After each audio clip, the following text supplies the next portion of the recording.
Welcome to another podcast episode. If you're watching on YouTube, welcome. Also, we have a fantastic episode today. This has been one that a lot of you have asked me to do, and I've talked about bits and pieces of this, but I've always been reluctant because, especially like on like Facebook or something, when somebody asked me to comment about this, I tend to just shy away from it. And that is, what is the fix to the student loan crisis? Like, what are the solutions to the student loan crisis? And the reason why I have tended to shy away from it is because it's extremely complex, okay? And it's not just like a one-size-fits-all type of solution, like they should just do this, this, and this. And that's why I don't go into it, especially in like text on responses and social media. But today, what I'm going to do is actually deep dive into it, because it's a combination of data analytics, and it's a piece that at FitBUX we really focus on, and that is what's called human capital. I'm going to dive deeper into that. And so it's data analytics, which the government has a ton of, and common sense. You know, combine the two, and boom, we have a solution to the student loan crisis. Now, that is what we're going to be talking today. Before we jump into it, first and foremost, if you're listening on the podcast, make sure to subscribe, share this with your friends. If you're watching on YouTube, be sure to subscribe to the channel for more videos and whatnot. And with that, let's jump into it. Like I said, there's going to be 4 things that I touch on today. The first one is setting a max that you can get in terms of your student loans. Now, this isn't like a novel concept, right? Like you guys can see that all over the place on the internet. Like what ended up happening, for example, with grad loans in 2010 when the Obama administration, they uncapped how much you can get for grad loans, right? And grad school prices went through the roofs, and like tuition went through the roof, all that stuff, right? And so there's been a cry like cap it again. So what I'm saying in solution number 1 is not like the ice, like the novel idea. What it is how do you set the cap? Okay? And that's human capital. And why do I want to talk about human capital and how do we price this thing? Is because with FitBUX and our technology, what we're doing for younger individuals, we're looking at human capital, which is a projection of your income and the risk of that income. Now, I'm not going to go deep into what human capital is because we've done other podcasts on that, but the government can use this. So like, let's just say you're an undergrad and you're thinking about getting a physical therapy degree or doctorate or occupational therapy, I should say, speech language pathologist, PA, NP, whatever it is. So you're thinking about going to grad school. You can literally say, here's a projection of someone's income that's going to graduate from this. What's the risk of that income? And get a value of what that human capital is today. And that's great feedback for students. And I want to give you an example of how that would work, because now you can say, how much money should I be taking out and whatnot? But then you can also do the same thing for undergrads and different types of majors and whatnot. So like English major versus math major, all these different types of things. You can do the same thing, okay? But this is how it would work is, and actually let me back up before I even say this is how it would work. Let me tell you how it actually works right now. And again, I have other podcasts that go into deeper details into this. But basically right now it's just a one-size-fits-all. Like you have a poll, so you're going to college, you're getting a loan. And for grad school, for example, it's uncapped. And so it's like, okay, that system obviously doesn't work. I mean, I just saw statistics. It's something like 28% of people that are in school, in undergrad, don't even know they have a loan. Like, how does that happen? Like, they don't even know they own a loan or have a loan and they have to pay something back. Like, it's amazing. But anyways, this is the type of feedback that we can get and have to give people, and we can give them that feedback based on the loans. What I mean by that, I'll give you an example. And I'll link to this because we did an article based on these numbers too. So I'll put a link in the show notes and then in the comments on Facebook or on YouTube.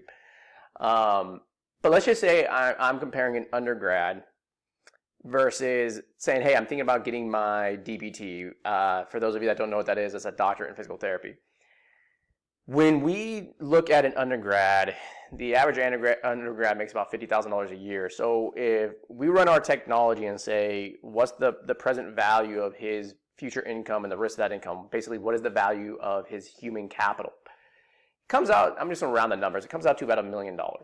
Okay, so that's how much an average undergraduate degree is worth.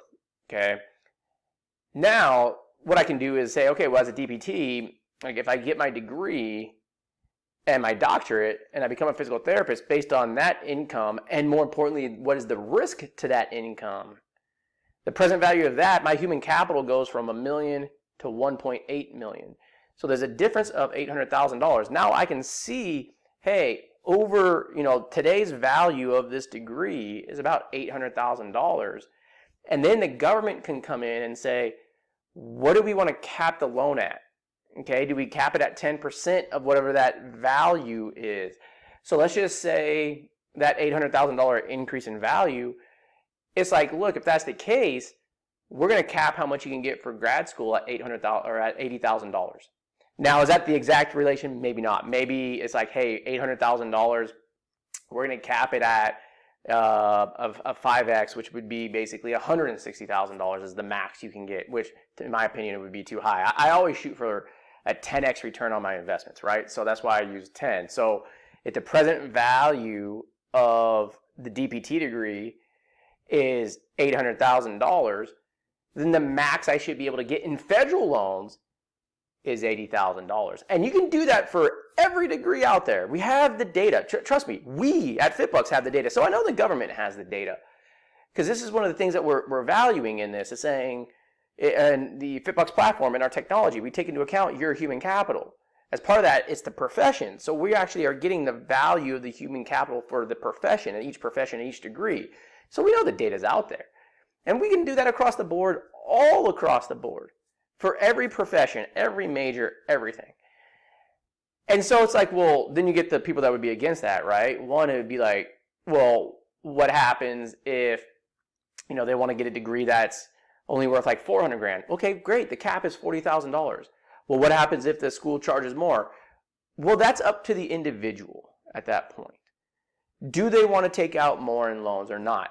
And if they say, yes, I do, then they have to go to a private company to do that. The federal government is saying, no, this is what we are investing for the people into our economy. We're trying to make our economy grow. This is what we say is the return we want for our economy and for just the public in general. Therefore, the cap you can get on federal loans is X. Now, if you want more, like I said, go get a private loan and let them take the risk. Because you might decide, for example, okay, I look at everything in a risk versus return investment type of mind frame. And I'll give you an example. So like if you said to somebody, hey, like if you invest $100,000, you might make $10,000. And that's investment A, but you could also lose $50,000. Versus investment B that you can make $9,000, so $1,000 less than the first investment, but the most you can lose is $5,000. Most people are going to go with investment number B, right? Because it's only $1,000 less, but with a lot less risk. Okay? The same thing goes with like the human capital. You might say something like, hey, most people would want to get that degree at $80,000 because it increases my value by $800,000. That's a good return. Okay? But just like investments, some people might say, yeah, I want investment A. I want to go for $10,000. Even though I might lose more, that extra $1,000 means a lot to me. Everybody's different. They can make the choice. And with student loans, that might be the case where the government might say, hey, for your DPT, you can only get $80,000 in federal student loans. But that doesn't stop you from getting another 50, 60, 70, 80, whatever it is in private loans. You can go do that. And if the private lender wants to take that risk, that's between you and the private lender. So that shouldn't be an excuse of why we shouldn't be doing this. The other party that would be really pissed off about this is universities, because universities just wouldn't be able to just charge outrageous tuition prices for all these different majors and whatnot. So they might see their revenue go down. But in terms of the federal government, their job is not to generate revenue for private parties and nonprofits, and which basically, I say nonprofits for universities. If you guys have heard my other podcast, they're not nonprofits. They're all for-profit. Ever talk to an administrator at a university? They're all about money, right? So anyways, that's a tangent. But that's the solution number one, is cap the loans, which that a piece by itself is not like extraordinary. That's nothing new. It's how you're capping the loans, and it's based on the human capital that the degree or the major or whatnot that the person is going to go get. What's the projected income for that major or that degree? and what value does that create today, and then you cap it as a percentage of that value, and that's automatic feedback to the students to let them know, hey, what you're getting into, is it worth it? This is what it's going to be worth when you graduate. Not only that, but then it's going to make it affordable, because eventually what's going to happen is you're going to have tuition prices actually starting to drop because schools are going to have to drop it for certain classes and certain courses. So tuition for, XYZ degree might be less than ABC degree. That's fine. That's just a feedback mechanism to the public. It's not a bad thing. I don't know why, some of these, universities or activists I talk to is like, no, it has to be the same price for everybody. Why? That makes no sense. So anyways, that is the first solution to the student loan crisis. The second solution to the student loan crisis is, again, having the private lender, okay? And I touched on this before as part of the first one. When you go over, it's your decision on if you want to go over. And those private lenders would have to come back to the market, especially for grad school. A lot of them have exited the market. Yes, you can get a student loan refinance after you graduate, but for in school, it only represents 6% of the market for private lenders. For those of you that don't know, in 2010, the Obama administration basically said that they wanted to take over the student loan industry, and that's what they did. So the federal government's about 94% of student loans now, okay? So there has to be more of a private lender in the area, that presence again, because again, that's also feedback. If a private lender, you go to a private lender, let's just say we had this system where the government tells me, hey, based on your degree, the max you can get is $50,000 in federal student loans. And so then I go to a private lender and they say, no, we're not going to give you any money based on the degree that you're going for. That should probably be a red flag to you, right? I shouldn't be taking out this much in debt for this degree. The income I'm going to be getting from it is not going to be enough for me to pay this thing off. Right? That's great feedback. Or maybe it's hey, if you take out $10,000 in a private loan, your interest rate might be 5%. But if you take out $40,000 in private loans, maybe your interest rate's 9%. Well, that's a feedback. Hey, at 10% or at $10,000, the interest rate is pretty low. They're telling me I could probably afford that, and that is a good investment. But all of a sudden, if I take out $40,000, my interest rate's 10%. That's basically their feedback to you saying it's not a good investment. This is an investment in yourself. Make a big decision. And I get that whole argument. I want to do a great career. I want to practice what I want to be in. Like I said, hopefully if these mechanisms are out there and the private lenders price the loans that way and potentially denied people that they didn't view the prospects as being good, then that would help drive down the cost of tuition at some of these schools at the universities, and then it would be affordable because then you can go, right? And you wouldn't need, $200,000 for, a degree that pays you $30,000 a year or $40,000 a year. Okay, so that's solution number 2. So again, the first two solutions kind of go together. So the first solution to the student loan crisis was capping the loans based on the increase of human capital that you can expect from getting that degree. And again, the human capital is a projection of your income and the risk to that income. So it's a great feedback mechanism for students. The second solution to the student loan crisis is making sure that private lenders were there in the market, that if people wanted to choose to take out more than what they could get in federal loans, they had that option, but had the private lenders being able to price the risk or price the loan based on the risk that they perceive. So for example, if you took out less loan, it's at a lower interest rate, and the more loan you get, the higher the interest rates. Okay? This is, again, a lot of this is common sense. A lot of you, the part that's not common sense and the big data is in solution number 1 when we tie it to human capital. But this part, with number 2, with the private lenders, anybody that's been in finance, it's that's common sense. We don't do that. When I sit down, by the way, before I go into solution number 3 and 4, when I talk to finance people about how the student loan industry is actually set up, they just scratch their head. Why would anybody set this up this way? This makes no sense, right? And it's not common sense, but anyways. Solution to the student loan crisis, number 3, and a lot of you are going to love this one. And I did an entire podcast on this. That's how passionate I am about this. 0% interest rates on federal loans. I will repeat that. 0% interest rates. Why? Because if we're pricing these things on human capital and people are going to school and increasing their value of human capital, that has a direct economic impact on the entire country. And if the entire country's economic impact is positive, that means the government is going to be making money on taxes in other forms. That'd be sales taxes, income taxes, corporate taxes, whatever it is. They don't need the interest on the student loans. Okay? They don't need the interest. And I did an entire podcast about how this is a backdoor tax, how student loans are a backdoor tax on especially like the middle class and upper middle class. Okay?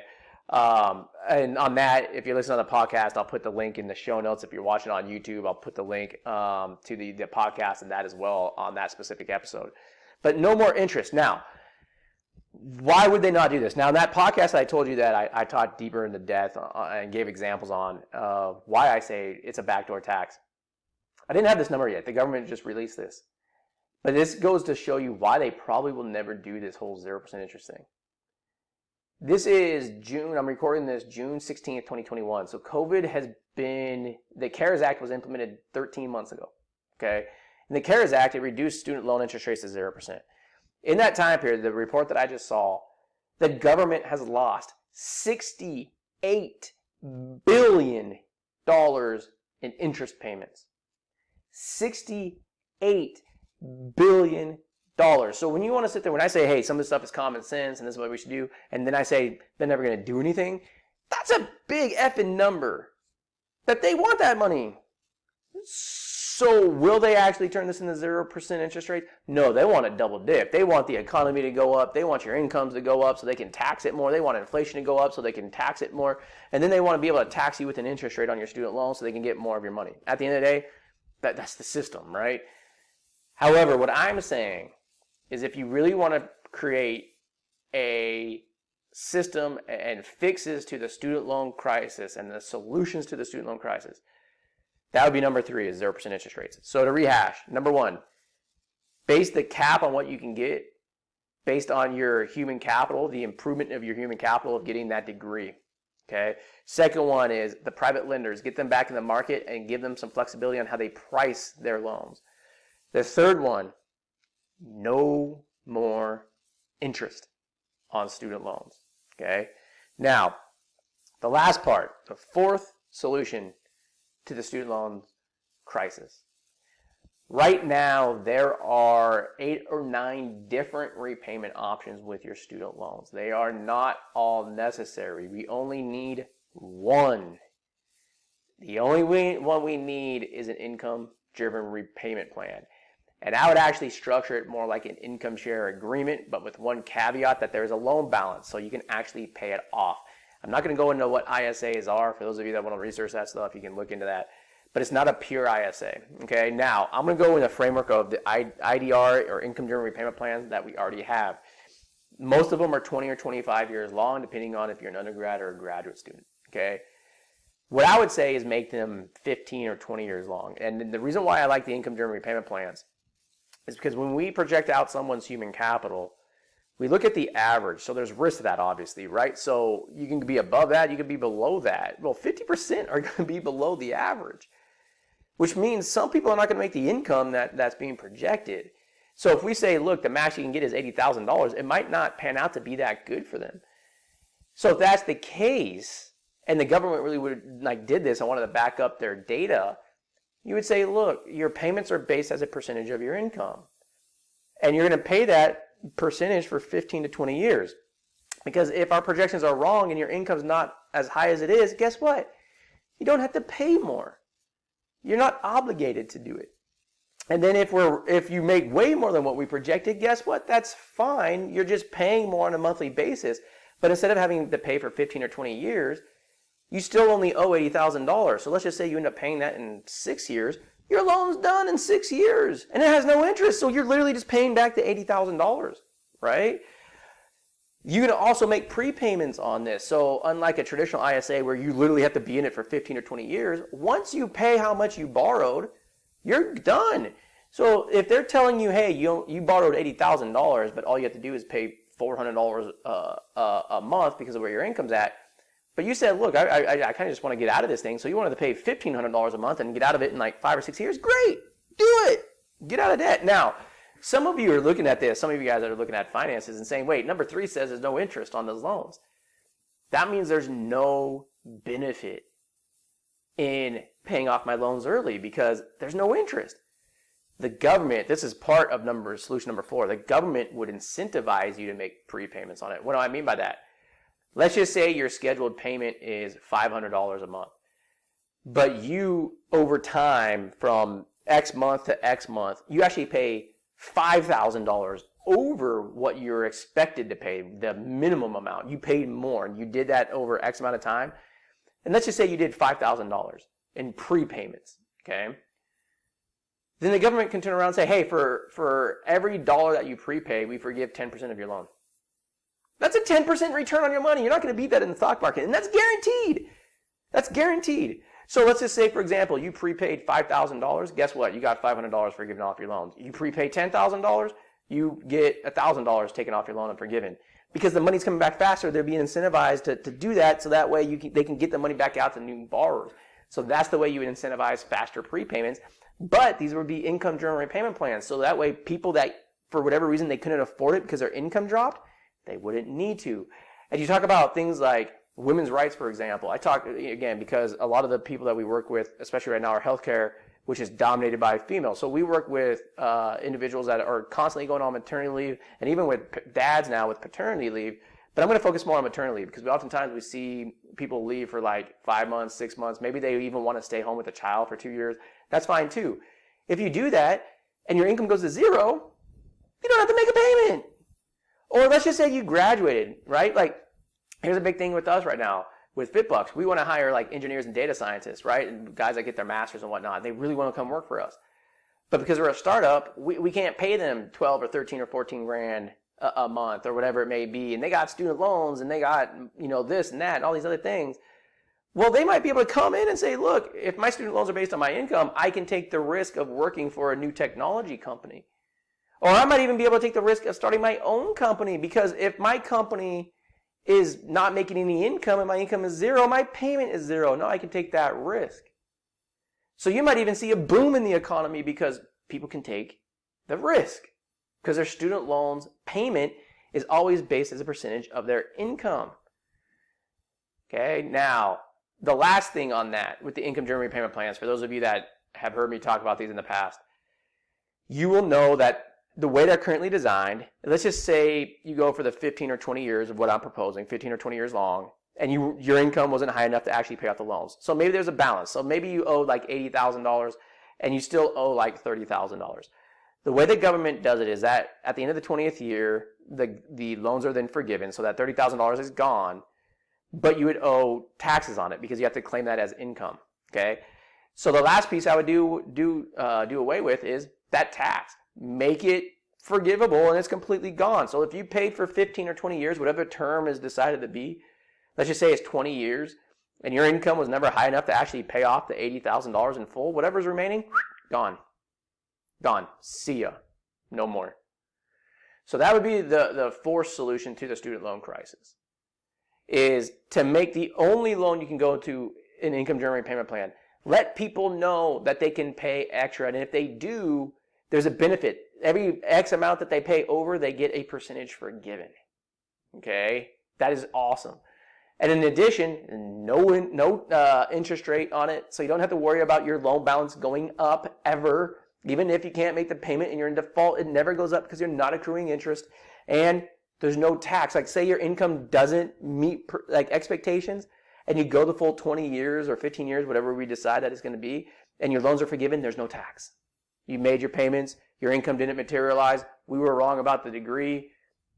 Guess what? You're not penalized for making that decision.